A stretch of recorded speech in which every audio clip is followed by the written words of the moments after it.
Assalamualaikum warahmatullahi wabarakatuh. Kenalkan, nama saya Tony Hidayat dengan NIM 231011403521. Saya sebagai mahasiswa Teknik Informatika, di sini saya ditugaskan untuk membuat sebuah tugas dari mata kuliah Teknik Kompilasi, yaitu membuat mini compiler.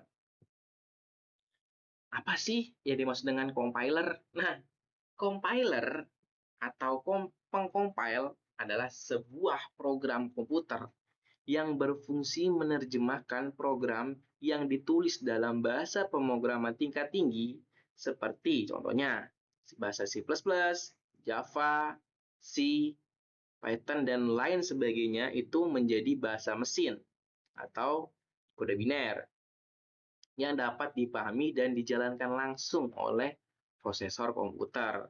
Jadi singkatnya, compiler itu adalah mengcompile dari bahasa pemrograman menjadi dimengerti oleh bahasa mesin.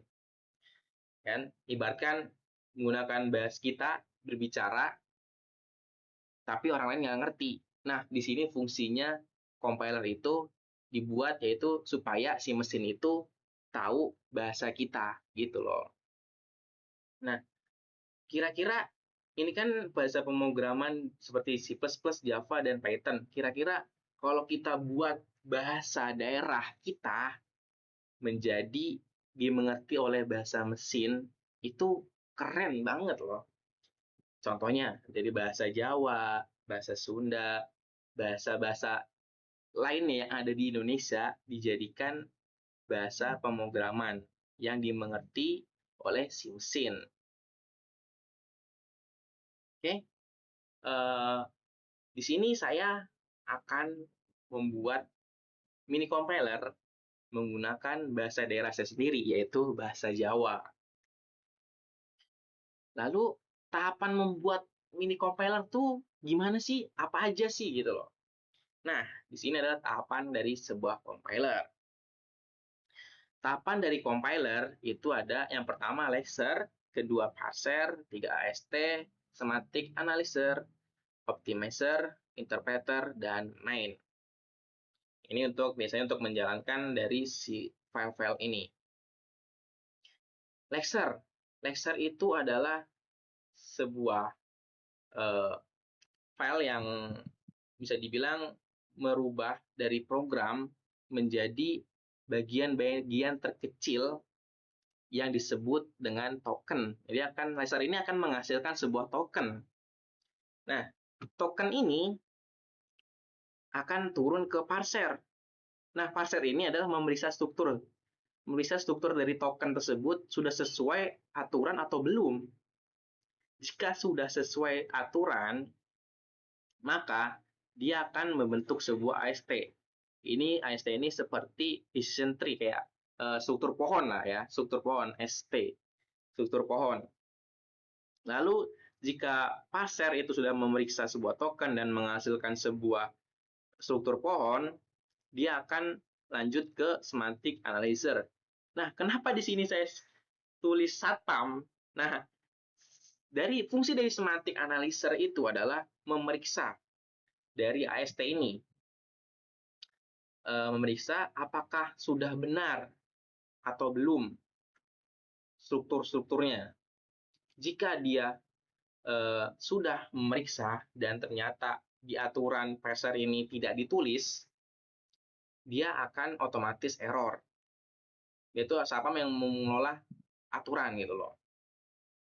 Dia akan mencari tahu dari si struktur pohon ini dan lalu dieksekusi oleh si semantic analyzer ini. Dilihat apakah ada di sini atau tidak. Jika ada, dia akan lanjut. Jika tidak, dia akan mengeluarkan error. Lalu selanjutnya ada optimizer. Optimizer adalah file yaitu dibuat jadi lebih kecil dan dieksekusi lebih cepat. Jadi itu sebuah program yang panjang ya. Kita bayangkan kita menulis panjang, lalu komputer itu mengartikan juga panjang. Jadi kan komputer itu bisa dibilang kalau bisa kita bilang tuh pusing ya. Jadi fungsi dari optimizer ini adalah membuat file itu menjadi kecil dan jadi lebih cepat digunakannya. Dan selanjutnya, setelah dilakukan optimizer atau mengoptimalkan sebuah kode, lalu masuk lagi ke file selanjutnya adalah interpreter. Interpreter ini adalah menerjemahkan file baris per baris. Jadi akan diterjemahkan dari media di baris per baris dan menghasilkan file binary yang dapat dieksekusi oleh si komputer. Nah, dan yang terakhir ada main. Main ini adalah untuk menjalankan sebuah file-file yang tadi kita sebutin, yaitu relaxer, parser, AST, semantic analysis, optimizer, interpreter, dan sampai jadi ke hasilnya. Oke, tanpa berlama-lama kita lanjut aja ke codingannya atau ke programnya. Nah, selanjutnya di sini saya membuat grammar atau bahasa Jawa saya atau dari bahasa pemrograman ke bahasa Jawa saya, Jawa Tengah ya. Di sini ada fungsi if, else, print, then, while, assessment, plus, minus, mul, div, greater, less atau ya. Nah, di bahasa Jawa ini saya ubah ke bahasa Jawa yaitu ada yen, utowo, nyita, moko, naliko, podokaro, tambah, sudo, ping, poro, luwih gede, luwih cilik. Jadi if itu saya ubah menjadi yen, else saya ubah jadi utowo, print saya ubah jadi nyita, then saya ubah jadi moko, will saya ubah jadi naliko, assessment atau saya ubah jadi podokaro, plus saya ubah jadi tambah, minus saya ubah jadi sudo, mul saya ubah jadi ping, div saya ubah jadi poro, greater saya ubah jadi luwih gede, dan list saya ubah ke luwih cilik. Jadi ini keterangannya sudah jelas ya, jika if itu adalah jika, else itu atau, dan seterusnya. Selanjutnya, bacaan aturan-aturannya, ini adalah aturan-aturannya. Sebelum kita membuat program, di sini saya menuliskan grammar aturan atau aturan-aturan yang harus dipenuhi agar si compilernya berjalan dengan baik. Ini adalah grammar yang saya buat, itu adalah program, itu harus menggunakan statement list atau statement, lalu statement mengubah jadi aturan, membuat variabel, selanjutnya print atau mencetak sebuah aturan, lalu if statement atau logic dari aturan tersebut. Dari sini ada yang namanya aturan pembuat variabel, yaitu harus menggunakan jeneng atau bisa dibilang number ya. Number ya. Bukan number, tapi ini nih. Sorry saya lupa. ID. ID. Jadi dia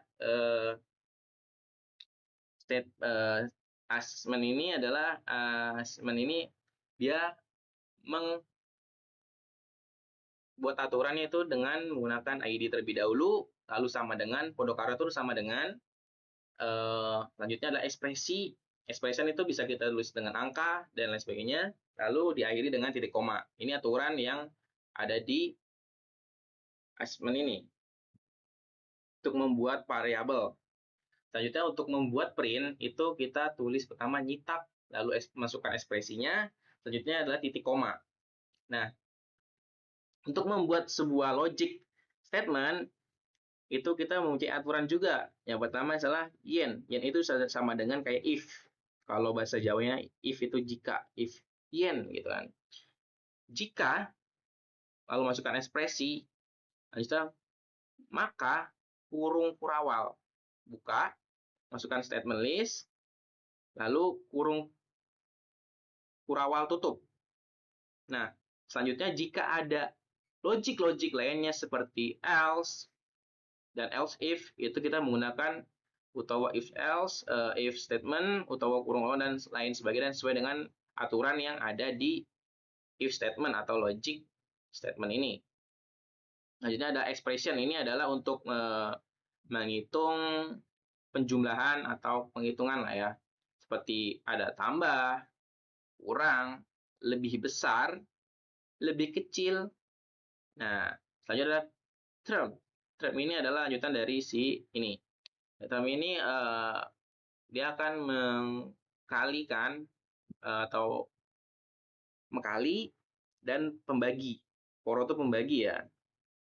Lalu vektornya ini ada angko atau angka, tulisan, kurung buka, kurung tutup, dan jeneng atau ID-nya. Ya. Oke, lanjut aja ke leksernya. Di lekser ini saya sudah mengisi beberapa token-token ya yang udah saya buat dan saya ubah ke dalam bahasa Jawa. Contoh, yen. Yen itu adalah keyword yang awalnya if, saya ubah menjadi yen. Selanjutnya yang awalnya else, saya ubah jadi utowo atau ya. Selanjutnya ada nyitak. Nyitak ini bahasa Jawa dari cetak atau print. Keyword dari awalnya print menjadi cetak. Di bahasa Indonesia cetak, jadi makanya bahasa Jawanya adalah nyitak. Selanjutnya moko atau maka atau den. Misalnya kan ada den, selanjutnya pagi gitu kan. Selanjutnya ada will atau ketika. Ini katakan naliko gitu loh. Podokaro sama dengan, ya kita tulis ini sama dengan, podokaro itu sama kayak sama dengan, sorry. Nah, selanjutnya ada tambah, itu keyword plus, jadi saya ubah jadi tambah sejawanya. Terus minus, sudo, kali atau perkalian, mult, ping, lanjutnya ada poro, ini untuk pembagian dan lain sebagainya. Ini untuk lebih gede ini adalah lebih besar atau ini lebih kecil. Biasanya keywordnya tuh great, greater atau less, dan masih banyak lainnya yang bisa saya sebut satu persatu karena durasi ya. Nah, di sini juga saya memasukkan logic jika di sini ada orang cocok. Jadi atau mismatch. Jadi kalau jika dia tidak cocok, maka dia akan masuk syntax error. Jadi karakternya ilegal. Oke. Tentunya ada spasi kosong. Di sini saya jika spasi kosong tidak akan tidak masuk ke hasil akhir. Cuman dia dihitung sebagai token. Tetap dihitung sebagai token gitu loh. Setelah lexer ini dibuat, selanjutnya kita membuat yang namanya parser. Parser ini adalah aturan-aturan dari si compilernya yang telah kita buat di grammar tadi. Contohnya, untuk membuat aturan dari logic, dia akan harus menggunakan if, else, dan tutup kurawal, buka, tutup kurawal, tutup. Dan jika print, tadi parser, jika print statement, dia akan harus melebihkan dulu nyitak, itu ekspresinya apa, lalu titik koma, dan ini adalah aturan-aturan yang sudah saya buat di grammar tadi. Setelah ini ada expression. Expression ini untuk bentuk-bentuk penjumlahan kayak tambah, sudo, lebih gede, lebih cili, dan sebagainya. Selanjutnya, setelah kita buat dari aturan-aturan yang ada di grammar, saya buat ubah jadi ke parser, codingan parser. Selanjutnya kita membuat yang namanya semantic analysis. Nah, semantic analysis ini tadi seperti tadi yaitu melihat hasil dari AST ini kan parser, dia akan mengubah ke AST. Nah, AST dari codingan AST ini hanya codingan untuk membuat sebuah decision tree atau apa ya, struktur pohon. Lalu setelah struktur pohon, kita ke semantic analyzer atau apa ya, melihat nih dari AST ini sudah terpenuhi atau belum. Jika sudah terpenuhi, dia akan mencetak sukses. Jika dia tidak memenuhi persyaratan yang ada di parser, dia akan otomatis error. Seperti itu. Selanjutnya setelah semantic analyzer, sini ada optimizer. Optimizer ini fungsinya untuk bisa dibilang biar supaya si kodenya ini tidak panjang gitu loh. Jadi kayak contoh dari yang tadi saya sudah ubah, tambah di bagian lexer, token tambah, dia akan sesuaikan dengan optimizer yaitu di sini lambang plus. Jadi dia akan memproses jadi lebih cepat atau lebih singkat. Jadi ya lebih cepat aja gitu loh. Mengoptimalkan namanya saja optimizer atau mengoptimalkan kode yang panjang menjadi kode yang pendek dan jadi lebih cepat seperti itu. Setelah optimizer ini selesai, selanjutnya adalah interpreter. Interpreter ini adalah fungsinya untuk mengecek baris per baris nih dan dijadikan supaya si laptop ini atau komputer mengerti oleh bahasanya gitu. Selanjutnya kita langsung aja kita coba. Ya, di sini saya sudah membuat logic sederhana atau codingan sederhana yang sudah saya buat. Ini yaitu variabel duit. Duit sama dengan 75 atau Podokaro 75. Print atau nyetak total duitku. Nyetak duit atau ini 75 ya. Di sini ada logiknya.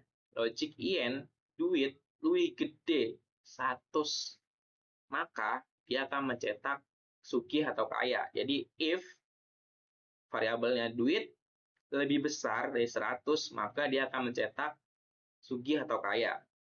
Atau utowo atau else ini if duit lebih besar dari 50 maka dia akan mencetak pas-pasan. Atau else jika dia tidak memenuhi kedua ini di 100 atau logic 100 atau logic 50 maka dia akan mencetak kere atau miskin. Oke, langsung aja kita buat ini ya ilustrasinya terlebih dahulu. Di sini saya sudah buat. Nah, sini total duit.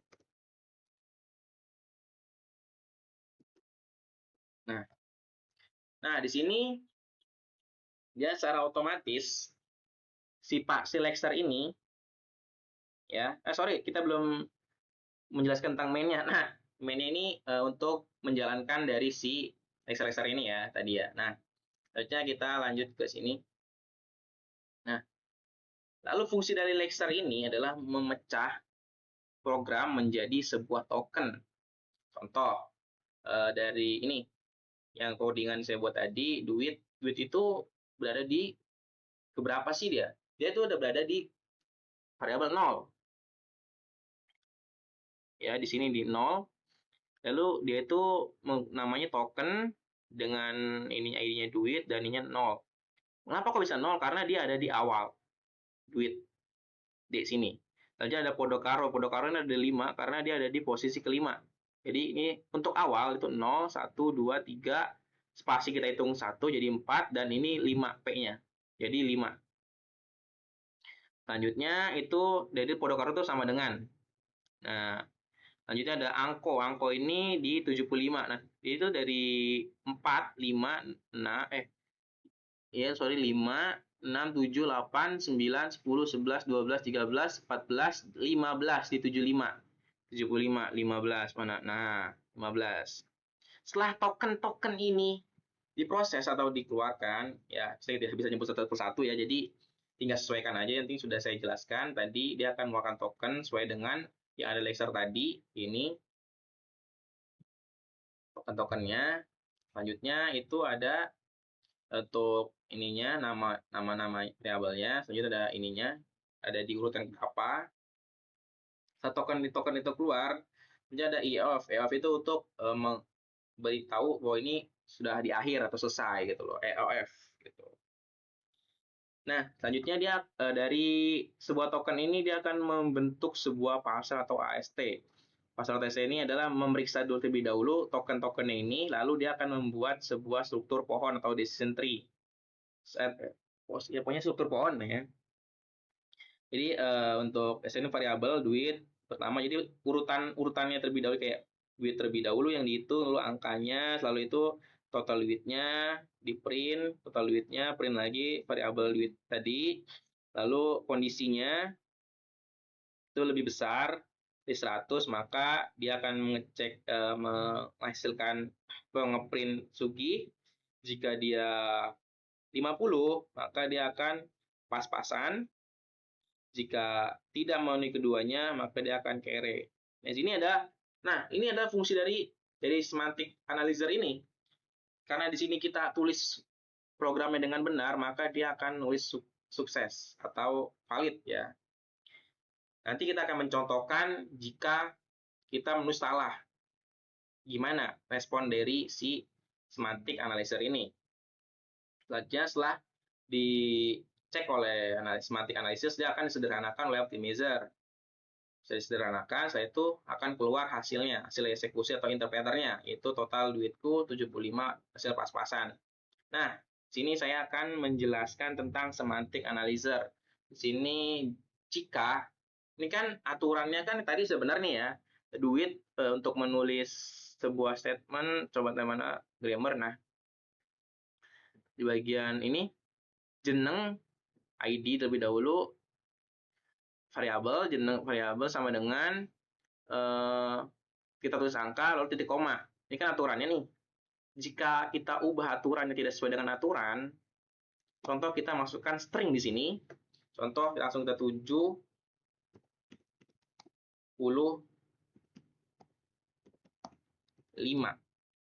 Stop string lagi. Langsung kita print di sini. Nah, maka di sini dia akan tetap mengeluarkan token dan akan mengeluarkan yang namanya AST juga. Namun saat yang tadi saya bilang fungsi dari semantic analyzer itu mengecek ini sudah sesuai dengan aturan yang ada di AST ini atau belum. Jika tidak sesuai dengan di parser tadi, dia maka akan tulisan error di sini. Error numeric atau perbandingan orang ento nganggo tipe data tulisan atau tidak boleh menggunakan tipe data tulisan atau string. Jadi dia harus menggunakan angka 75. Contoh 75. Kalau dia tulis 75, dia maka kalau kita tulis 75, maka dia akan otomatis benar. Seperti itu. Nah, kita menggunakan logik lain gitu. Contoh, ini kan di bawah lebih besar dari 50 ya. Kalau kita lebih kecil dari 50, contoh 35. Harusnya kan dia kere ya. Coba kita cek apakah dia logik ini atau si compiler ini berhasil atau berfungsi atau cuma saya buat-buat doang nih atau saya setting. Nah, kita akan coba nih. Sehingga awalnya pas-pasan nih. Saya akan mencoba apakah ini sudah benar atau cuma saya setting doang. Kita akan coba. Yang awalnya tadi pas-pasan, harusnya kalau saya ubah 35, hasil harus carry. Kita enter. Nah, hasilnya adalah carry. Seperti itu. Berarti kesimpulannya adalah program ini berhasil. Seperti itu. Lalu, bisa nggak sih pakai logic lain? Bisa. Logic yang lebih sederhana. Contoh ya, kita buat di sini aja dicoba. Nah, saya buat file ini. Duit, kita kan tadi kan lebih besar ya tadi. Contoh, kita isi 50 untuk ininya, variabelnya. Lalu ini lebih kita ubah ke lebih cili. Kan ini lebih gede, jadi lebih cili dari 50 lah ya. 50, maka dia akan mencetak carry. Kita ubah ya, kita ubah logiknya untuk memastikan apakah benar-benar berhasil compiler kita. Selanjutnya, ini dihapus saja logik ini. Hapus. Nah, atau kalau dia lebih dari 5, berarti kan lebih cili 50 kan kere. Kalau lebih besar dari 50 berarti kaya, sugih. Nah, kita ubah ke 75 ya. 75 kan lebih besar dari 50 kan, berarti otomatis dia harusnya sugih. Kita coba. Oke, file coba. Kita ganti dulu. Sini coba. Tegas. Koma. Hasil untuk uang sintakus berarti karena tidak koma. Mana nih? Oh, ini, sorry. Ini ada titik koma lagi sih. Kita coba lagi ya, sorry. Nah, Sorry tadi ada kesalahan. Jadi kita selesaikan langsung. Dia akan mencetak sugih. Nah, coba kalau kita ubah ke 20 karena 20 itu lebih besar, lebih kecil dari 50, maka harusnya ada kere ya. Kita coba. Just. Nah, maka hasilnya kere. Kece. Kece sih? Kere harusnya nih. Kere. Sorry, sorry, sorry. Kita bikin lagi lah ya biar ini. Nah, kere. Maka hasilnya kere. Tapi saya tidak melihat. Maaf. Nah, sama kayak tadi, tahapan awalnya itu adalah Lexer terlebih dahulu. Dia mengeluarkan token-token. Selanjutnya dia akan membentuk spawn syntax atau ya spawn syntax ya atau AST-nya atau struktur pohonnya. Dia awalnya dia akan memproses ini dulu variabel, selanjutnya menggunakan logic dan menghasilkan antara hasilnya antara kere atau sugi. Nah, dia akan setelah itu akan mengecek logiknya nih. Jika berhasil kayak tadi yang ada di bit ini, jika dia tidak menggunakan string atau sesuai dengan grammar atau aturan yang ada di parser, maka dia akan berhasil. Jika tidak sesuai dengan aturan, maka dia akan error seperti itu. Selanjutnya sudah disederhanakan atau kodenya. Selanjutnya ada kan mengeksekusi program, yaitu hasilnya adalah 20 seperti itu. Nah, demikian dari presentasi pembuatan mini compiler saya. Kurang lebihnya mohon maaf bila ada kesalahan program atau kesalahan ucapan atau kata. Saya ucapkan sekali lagi mohon maaf yang sebesar-besarnya. Kurang lebihnya mohon maaf. Wassalamualaikum warahmatullahi wabarakatuh.